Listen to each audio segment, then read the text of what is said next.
मरकस रसूल की अंजील पहला बाब पहली आयत से 8 आयत तक। सफ़ा नंबर 34। यूहन्ना बपतिस्मा देने वाले की मुनादी।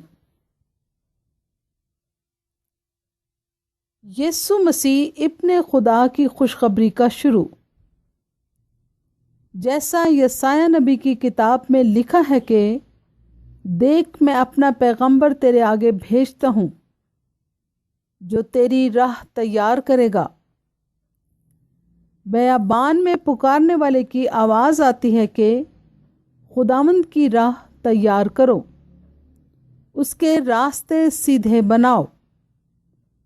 यूहन्ना आया और बयाबान में बपतिस्मा देता और गुनाहों की मुआफ़ी के लिए तौबा के बपतिस्मा की मुनादी करता था।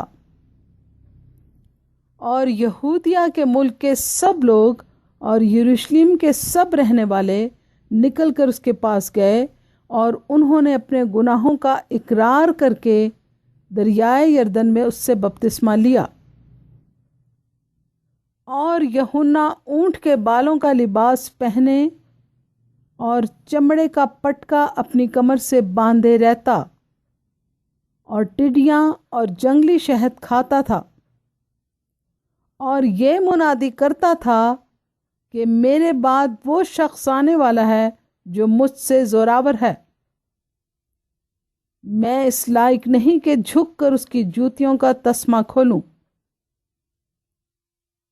मैंने तो तुमको पानी से बपतिस्मा दिया, मगर वो तुमको रूहुल कुद्स से बपतिस्मा देगा। कलाम मुकद्दस के पढ़े और सुने जाने पर खुदा की बरकत हो। आमीन।